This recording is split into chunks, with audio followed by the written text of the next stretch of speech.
Good morning, everybody. And it's still morning time on the East Coast too.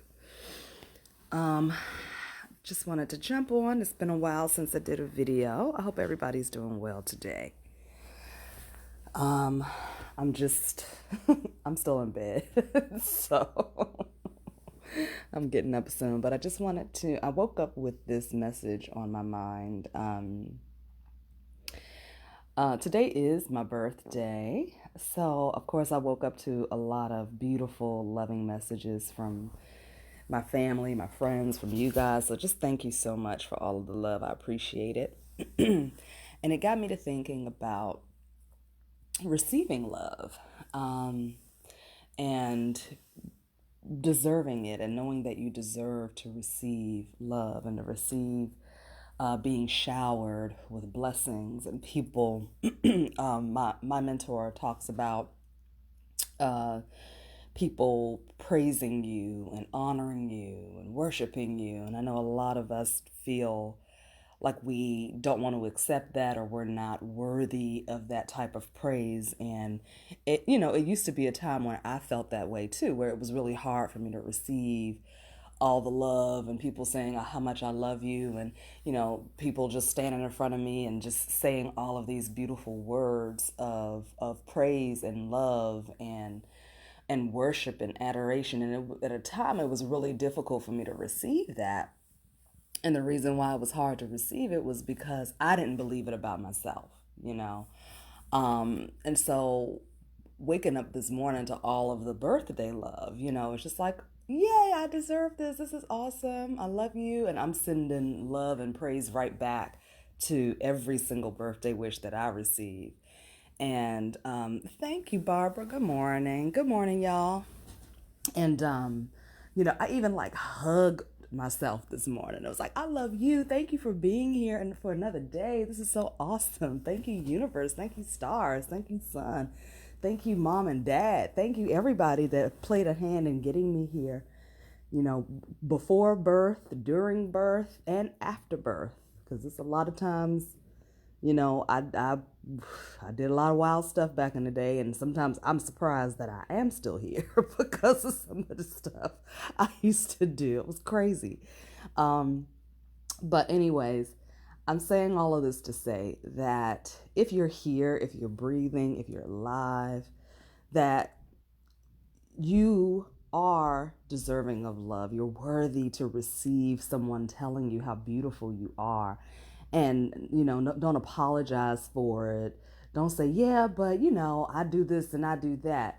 We have to learn how to just stand and receive a blessing, because the words that people speak that are wrapped in love, that are wrapped in praise and adoration, that is your spirit team. That is your divine higher self. That is the universe speaking directly to your heart. And there are things that we can't see. There are people, there are spirits, there are energies that we cannot see that are always supporting us fully. And sometimes, they're not able to speak directly to us, so they will speak through the voice of other people.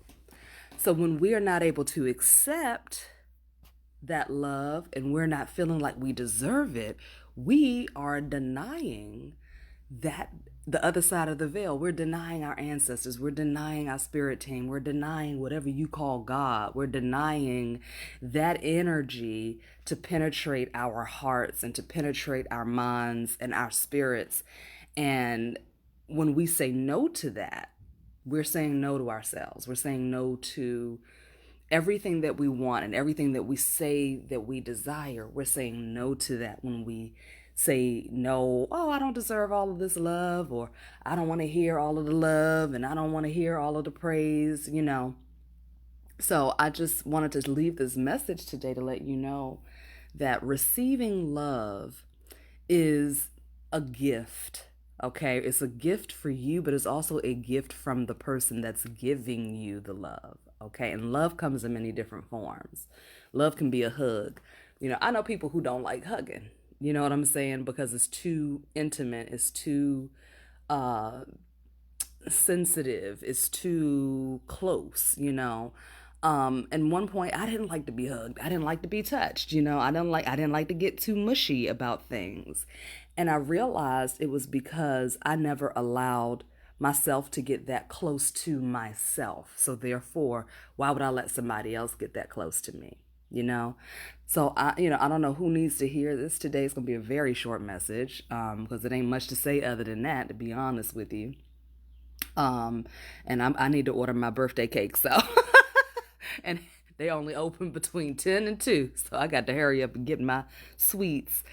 But I'm also going to be honoring my ancestors today and buy them some cake as well and put it on the altar, because if it wasn't for them, I wouldn't be here, you know? So today, while it is my birthday, I'm honoring my ancestors as well. And I'm probably going to do a this evening later on tonight. So if you guys want to come back for that, and receive that good old energy and receive that good blessing, then I invite you to come back this evening. I'll post about it today before I do it. But um, I just wanted to say that I do love you guys. Those of you who I've never met before, I love you. And I do thank you for always tuning in to these videos and always supporting me, because, we're all here for a purpose. We're all here to just spread love, give love, receive love. Remember that. You are divine love. If that's what we're made from. I remember I did a meditation years ago when love was like, I don't know about you guys, but for me, it's like different topics will come up and I have to just focus on it. So for a while, love was like the thing that I needed to focus on. I needed to dissect love. I need to tear love apart and put it back together again. I needed to understand what love was so that I could start living in it. I needed to understand where it came from. And I asked that question. I said, well, where do I come from? Where does everything come from? And what I heard was everything comes from an expression of love that I loved so deeply. I loved myself so deeply that I needed to expand, that I needed to multiply, I needed to create. And then those things loved themselves so deeply that they needed to create and expand. And I think about what happens when two people get together to create a baby, right? Something happens in that moment, even if after it's done, they never talk to each other again, but something happens in the moment that a child is conceived.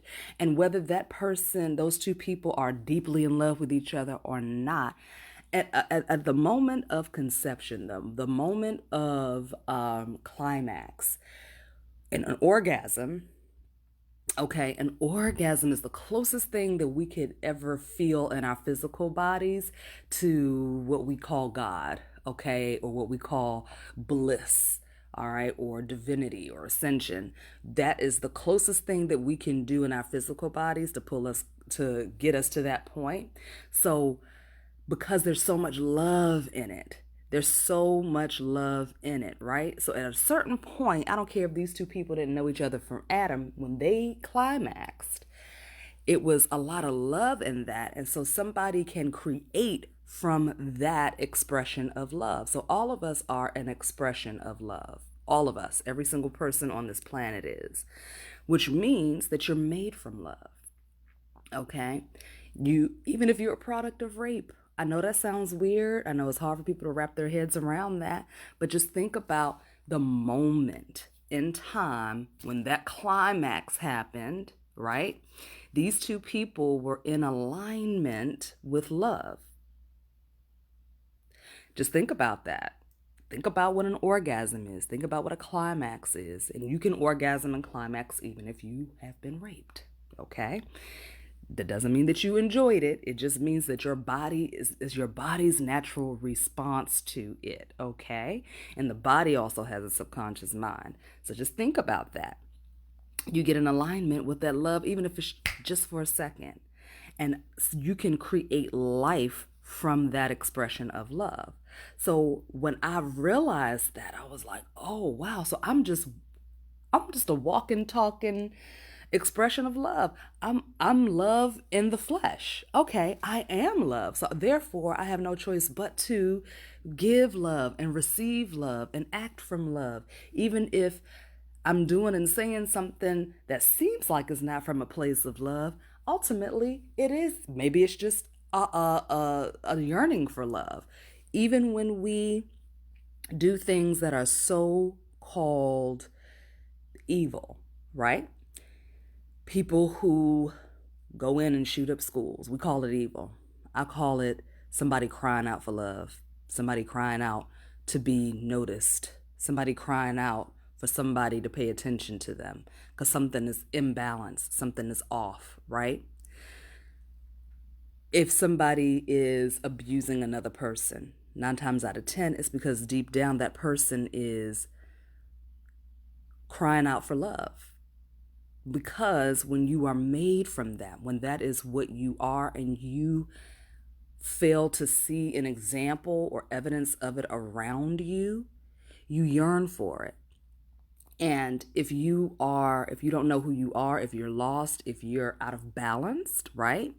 If you're out of balance, then you know that the traditional ways of attracting and wanting love and asking for love just haven't worked for you and in the past. So now you go all the way to the other end of the spectrum to get it.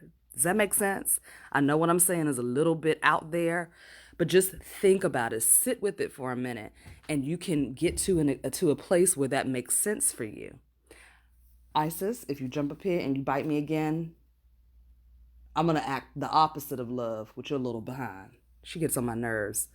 Anyway, I love her, but she irritates me. When I get on the phone, she she wants to attack my legs. Anyway, so just think about that, guys, of what that expression of love means and what it is. And the next time you see somebody acting out, okay, out of character or doing something that we consider to be evil and mean and bad, I want you to understand what that is for real. That's really somebody crying out for love, okay? No matter how evil it is, no matter how cruel or sinister it is, you have to understand that and I always talk about this, how the subconscious mind is a little twisted sister, right? I think I did a video about that a while ago. I called the subconscious mind the twisted sister. And so, and the reason why it's twisted is because it wants to protect us, right? It wants us to be safe and comfortable, okay? But at the same time, it wants us to grow, expand, and while it wants us to stay the same, it also wants us to experience new things. So you have to understand that push-pull within the subconscious mind, all right? So it's the same thing that happens when we are wanting love, wanting to express love, wanting to receive love, wanting to experience love. But if your program does not include any evidence of what we consider to be loving actions, okay, it's very hard for someone to exhibit what we would think is a normal expression of love if the program doesn't already hold that. That's why it's important for children to be held, for babies to be held, right? You're not really supposed to leave a baby crying in their crib and never ever touch it. I mean, sometimes you just gotta let them cry. You know what I'm saying? Whenever you've done everything, you just gotta let them cry. But we're supposed to touch one another. We're supposed to be in the company of other people, right? Children, babies are supposed to be held and loved because science, even studies have shown what happens between two babies, one that has been neglected and never picked up and never loved and never told, I love you, versus one that is always loved and held and doted over, right? Those two children grow up to have very different experiences in life because the programming has been set. Even from the womb, the program is set because people think life starts as soon as the mother has the baby. No, the mother is a mother as soon as she is pregnant and decides she's going to keep it. That's when she becomes a mother, right? So everything that that mother is experiencing and feeling and everything that's happening outside of the womb is affecting the life within the womb, okay? So that's why when I'm showing you guys, those of you who have worked with me, I show you the diagram of the theory of mind, or I explain to you the theory of mind. And I start off by saying that from the ages of 0, from the time you're in your mother's womb up to about 7 or 8, all of your subconscious programs, your knowns, are being formed. Okay, so if your subconscious program doesn't have those traditional ideals, or even if it's not traditional, but if it doesn't have the evidence of receiving love, giving love, and experiencing love, okay, then you're going to see the outpicturing of that in your life. So you may be a person that, can't, is always wanting to give, but when it's time for you to receive, you can't receive, right? How many of us have suffered from that? We can give and give and give and give and give, but it's time for us to get something. And we're like, oh no, I don't need that, girl. It's fine. Thank you. But why? You don't need to do that. Oh no, no, no. You don't have to do that. I got it. It's fine. No, you gave me this gift, girl. I'm going to send it back. Okay? You know what I'm saying? That's because somewhere inside of us, we feel like we have to constantly validate ourselves through giving, because nobody is going to accept us for who we are unless we're always giving, unless we're always the one that's saying yes. We're always the one that's there for everyone, even if we don't necessarily want to be. We put ourselves in a position to where we are always validating our worth. Okay, and something happened along the lines in those earlier years of development where we felt like we needed to protect ourselves through validation. Okay. We had to protect ourselves through always saying yes, always being available. Okay. So when it's time for us to receive, we either reject it, okay, or we have taught people for so long how to treat us that they just come and take and take and take and take. And then we feel depleted. We feel like, well, every time I need something, nobody's around. That's nobody's fault but your own. Nobody's fault but your own. So you have to start to reframe, deprogram, and reprogram the way in which you see yourself. You have to reframe and deprogram and reprogram the love that you have for yourself. And the way to start is to understand that you are love itself. You are love. There is no other explanation for it. That's all that there is. It's just you, right? When everybody else is gone at night and it's just us, right? We have to learn how to love up on ourselves. And loving up on yourself is more than just going to get nice clothes and dress cute and take a bath and all of that stuff. It's more than that. It's more than getting your nails done and wearing makeup and getting your hair cut, guys, and keeping your car clean and working out and keeping your body in shape. That's a form of self-love, absolutely. But real self-love is getting to know who you are. Getting to know who you are down at the core of your being, sitting with yourself and sitting through the discomfort that comes with sitting with yourself. Because some people have never meditated a day in their lives. Some people have never spent one moment in time by themselves with the TV turned off, with the phone not in the room, with nothing but absolute silence. Some people have never done that before. Never done that. And until you're able to do that, until you're able to do it to the point where you become addicted to doing it, to the point where you become, you have to do it. Okay, you can't even go throughout the whole day without doing it. You're never really going to know yourself.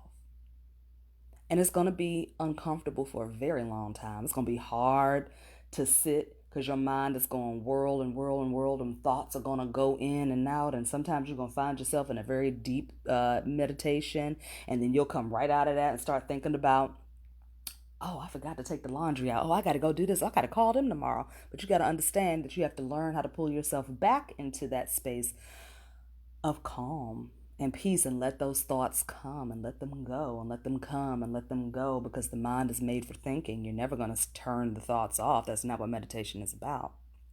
Meditation is not about turning your thoughts off. It's about calming yourself to the point where you are able to monitor your thoughts, but it does not pull you away from yourself. You're able to say, oh, okay, I'll do that later. Thank you. Let it go and come right back.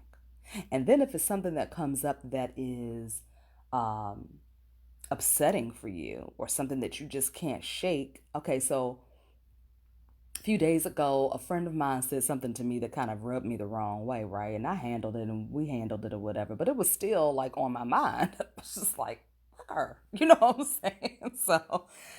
So while I was meditating, it would just pop up in my head. So instead of me saying, no, I can't think about that right now, I'm meditating, I handled it in meditation. I went through a visualization and pulled it up and out of my body, analyzed it, asked myself, why did it bother me so much? And I went through the whole thing in my mind. And by the end of that meditation, it was done and over with. And guess what? I didn't even think about it no more. It wasn't bothering me. Now I can think about it and it doesn't bother me. That's meditation, is you tapping in. The reason why, okay, let me back up. All right. The reason why we meditate is to calm the body, calm the nervous system. When the nervous system is calm, you're able to clear your mind. Okay, you're able to step into mental clarity when the nervous system is calm, right? So once we are in mental clarity, then we're able to start monitoring the thoughts, okay? And we know that there's some thoughts that just need to be released and let go, and then there's other thoughts that we need to actually deal with because they raise some sort of emotion within us, right? So we are able to download what needs to be handled, what needs to be altered, what needs to be fixed inside of us, right? Okay, this particular thought is bothering me, is raising an emotion. I understand that. That's why it's important for you to be journaling while you're meditating, so you can write that down, okay? Hypnosis is the point at which we start to go in deeper and we start to work through those emotional things, okay? That's the time that you can go in and do your creative visualization work, where you can clear out whatever that thing is, however you want to do it, whatever your subconscious mind comes up with, right? Whatever your creative mind comes up with of how you need to deal with that situation, okay? For me, I do, I do a lot of different stuff. Sometimes I use a black hole to put my stuff into. Sometimes I'll burn it. I love fire. I'll burn it. I'll, flush it down a toilet. All of this is happening in my mind. Whatever my heart comes up with, like, oh, we're going to use this way to clear that out right now and to make peace with it and to release it. And if I need to meet up with that person in spirit form and have a conversation with them and forgive myself, whatever, I do all of that in hypnosis, and then I replace it with what I want to feel, okay? Giving y'all some good stuff as always. This is right now what you're learning is about $20,000 worth of information. So I'm just telling you how to do this for yourself, okay? And it takes time. It's not something that you can just do overnight like that, okay? That's why people go to a hypnotherapist. That's why people will go see someone that does journeying and takes them through imagery, because some of us need guidance through that process, right? But once you learn how to do it, you can keep doing it over and over and over for yourself for everything. It works for everything, right? So, but this is the true way that we get out of our own way and get into love and get back to love, get back to that space of love. And once you start doing this work, guys, it's a rabbit hole, and it starts opening up and expanding and expanding and expanding and expanding and expanding. And so then you start to get introduced to other beings and other dimensions, and you see your ancestors and you see your spirit team and your spirit guides, and you meet yourself, you meet up with your ethereal self and your uh, astral self, and you start meeting up with all of these things on the other side that live within you, but now you have relaxed your nervous system and calmed your nervous system enough that you've dropped down into that state where you're able to communicate and see these beings and become one with them because they're all aspects of you, right? And you're able to start to connect with these things, these parts of yourself. And that uh, helps you to get to love. Because when you start connecting to all these parts of yourself, some of them look like devils and demons. Some of them look like creatures and beings from another planet. You know, some of them look like angels. Some of them look like your family members from the other side. But once you start to connect with them, you start to form relationships with them. And you start to fall in love with them. And so when you do that, you start to fall in love with yourself, whether you realize it or not. And it puts you into that deeper space of love. Then you're able to receive love because now you know that you are love and you start to become love and everything around you is love, right? And so, thank you, Tammy. Thank you. Um, so, yeah, I just wanted to leave you guys with this message today. I'm not going to keep going and going into it, but I hope you understand what I'm trying to say, right?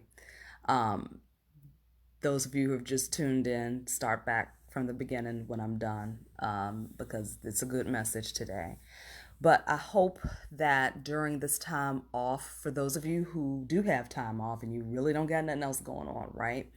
I hope that you are spending time with yourself. I hope that you're taking walks outside, you know, getting in the sun, being around nature, because nature is thriving. Nature's not sick, okay? Just think about it. Nature will always tell you the truth. Nature, you look at nature, you look at how she's thriving, you look at the earth and how she's thriving. She will always let you know what's going on because our bodies are a reflection of nature, okay? And nature is a reflection of our bodies, all right?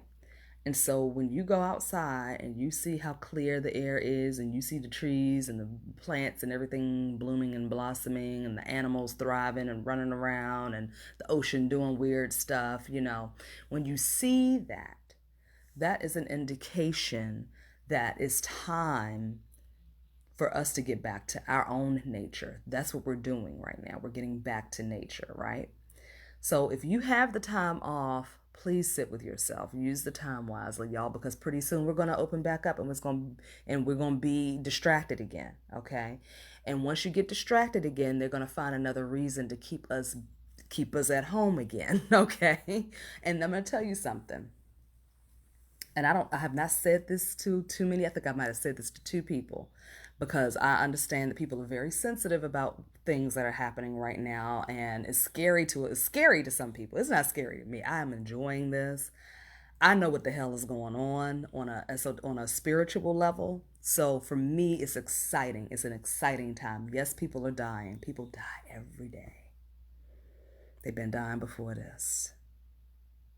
My father's in the hospital right now, dying. Not from corona, just because it might be his time, right?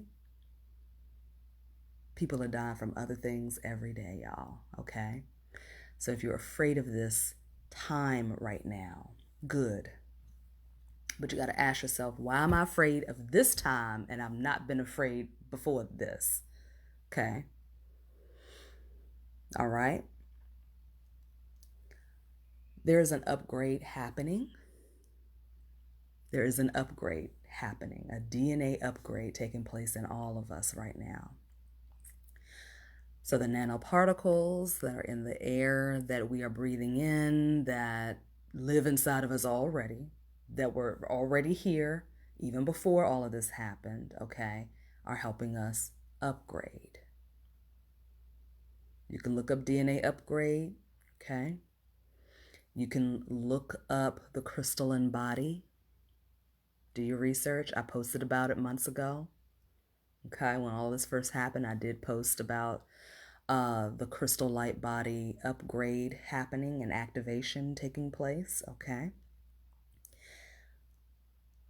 The stuff that is in the air right now is aiding the upgrade. Whether we think it's evil or bad or not, whatever you think about it doesn't matter, doesn't take away from the fact of what it is and what it's doing. I highly, highly suggest you guys do your research, not just spiritual research, but scientific research, okay? It's very, very important that you get a clear understanding of what's happening in the world around you. Because once you have education, it takes away the fear. G.I. Joe says knowing is half the battle. Okay? So, because some of us have done the research in the past, right? And some of us do tap in to higher dimensions, and we go through the veil and we pull out information and we talk directly to these beings that have higher awareness and knowledge. They're not bigger than us, they're not better than us, they're not stronger than us. They are just tapped in on a different frequency, so they're able to gain certain knowledge and information. But once we tap into that same frequency, we can also gather that same knowledge and information, right? But when you start going in deep to yourself, that's when you're able to tap into this stuff, and the fear just dissipates. And the power grows, and you are able to withstand the upgrade. If you're still standing now and after this is over with, and trust me, it's going to be some other stuff coming after this. This is the very tip of the iceberg. This is nothing compared to what's coming. Not to scare anyone. It's not about scaring. It's about preparation. Now is the time. We've been given this time to get prepared. We've been given this time to return to love, to understand who we are, to stand in love. Okay, that's what we're here to do. Love is not mushy, gushy, airy, fairy, woo-woo. Love is powerful if you know how to use it. And love can be used in many different ways. Love is not always, oh, I love you so much, I'm just gonna. No, sometimes love has to be hard. Sometimes love is making decisions that are the best decisions in the moment, but may not appear to be loving to somebody else. I'll just leave it there, okay? Sometimes love, it comes in many different forms, shapes, and sizes. Do y'all remember that movie Beloved with Oprah Winfrey and what's her name? Tandy Newton? Is that her name? Remember in the beginning of that, when the mother had her babies in the cabin and the slave masters were coming in to take her babies into slavery, what did she do? She killed her babies. Now, for somebody else, they called her an animal, okay? They called her evil, right? But she did that in love. Because she would rather send her children to the other side of the veil than to keep them alive and subjected to a life of slavery and punishment and torture. Do you see what I mean by the different ways in which love expresses itself? You got to go deep. If you're not going deep, if you meditating for 10 minutes a day, I'm not saying that that's not good enough. I'm just saying you got to go deeper. Loving yourself means going into the ugliest parts of you, the parts that you are ashamed of, the parts that you just want to ignore. It means going into those parts. And because you love them so much and you love you so much, you got to go in and kill it. You have to kill it off because it's not serving you anymore. You have to slay it. You have to slit its throat and cut it up and send it off to wherever it goes to never be seen again, okay? That's love. That's what love is. Love is walking away from someone that you care deeply about, but because you know that they are not healthy or well and it's dragging you down, you got to walk away. Love is putting your drug-addicted child out of the house and locking them out the house on the street. It hurts like hell, but it's love. Because you're doing it for them and you're doing it for you first, right? Because you love yourself so much that you cannot put yourself through the torture and the pain and and having to recover over and over and over and over again from the trauma that seeing your child be on drugs brings. But then you're doing it for them because now you're not enabling them. Now they don't have a way to always get that fix, and they got to figure it out the hard way, and they may have to fall very, very hard and get to the lowest, lowest, lowest low before they can come back up, and they might make it back up and they may not. But love is being able to let it go and not worry about how it's going to unfold. You're trusting. And however it unfolds, you stand in the awareness that you did the right thing. That's love. So love is not airy-fairy. Love is not mushy-gushy. Love is hard sometimes. But the only way you're able to make those types of decisions is if you know yourself so well. You know yourself so well that you're able to sit with yourself, tap in, and get the information needed to take steps to move in a certain way. That's love.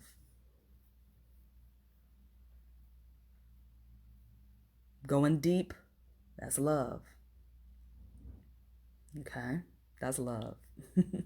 Spending time with yourself in a dark room with no lights on and in complete silence, that's real love right there. That's deep love.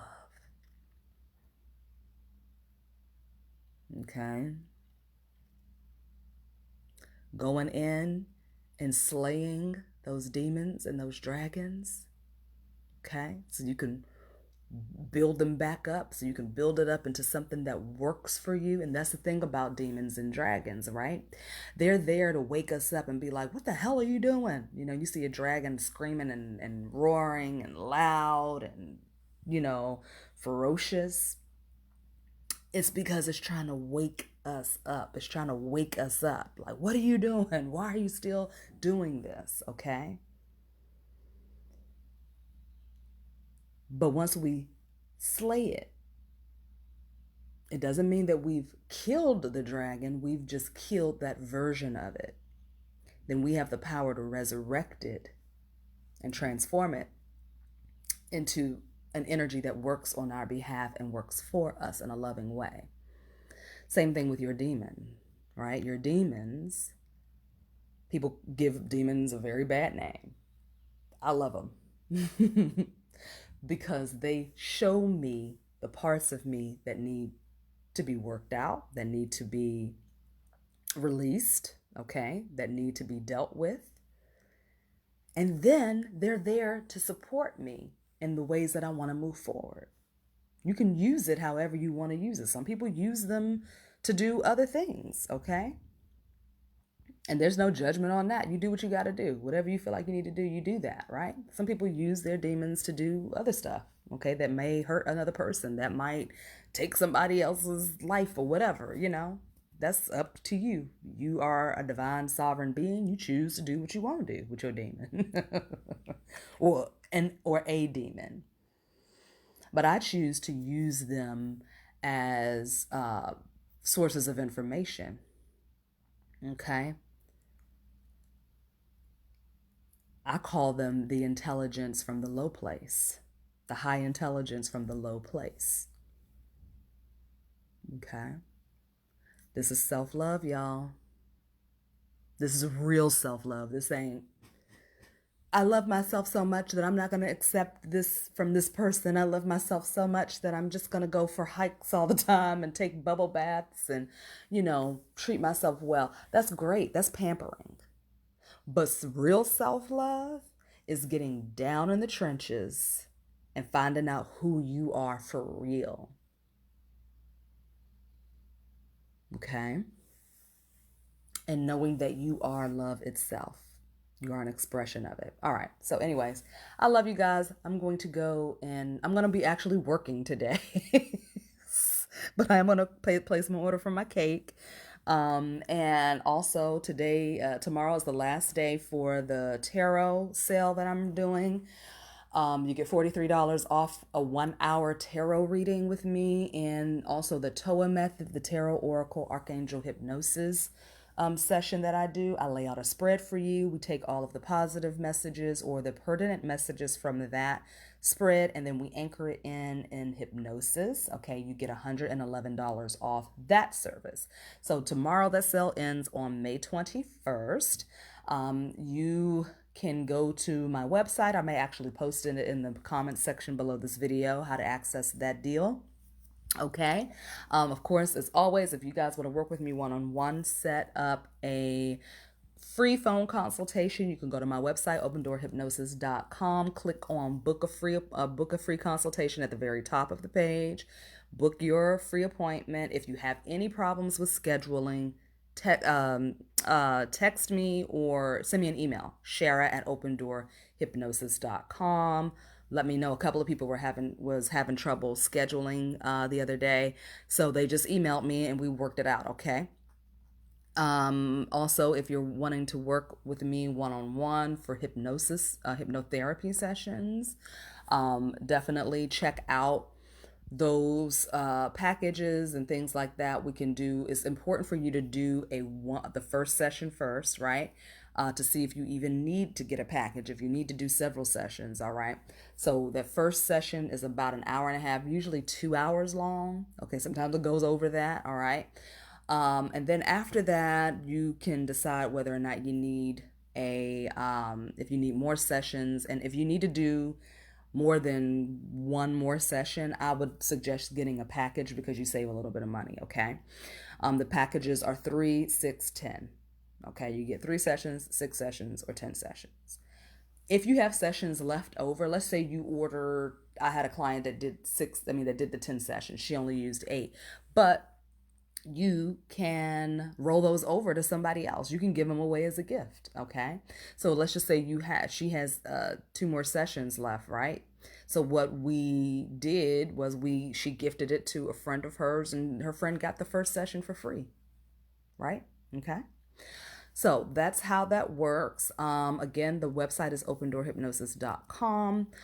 Be on the lookout. I am going to be making some more of the hypnosis sigil candle kits. Also, I'm going to be doing another, and that's for the emotional energy shift. I'm doing another one that's also going to be dealing with the emotions. I think I'm just going to do a line of emotional healing because that's so important. That's like the key to healing, the key to manifesting, the key to shifting and changing your life completely is dealing with the heart space, which is the subconscious mind, the emotional mind. Okay. Subconscious mind is not a thinking mind. It is an emotional mind. So when we talk about heart space, we're talking about the subconscious. All right. So when you start to heal that part of yourself, you start to really notice shifts, changes taking place. And that's what I do all day, every day in hypnotherapy. We're dealing with the emotions. Hypnosis is all about working with the emotions, the subconscious mind. Okay. So I'm going to be doing an entire line of emotional healing hypnosis sigil candle kits. I'm also going to be working on another product as well. You'll know about that soon. So I love you guys so much. Yay. Thanks again for the birthday wishes. I love all of y'all. Thank you, Michelle. Hey girl. Thank you. I appreciate that. Thank you, Bellatrix, Marie. Thank you guys. I love you all so much. Have a wonderful day. Love up on yourselves. Go deep. Take care of yourselves. Take care of everybody around. Take care of your family and people around you. Okay. And I'll see y'all in the next video. Okay. Bye.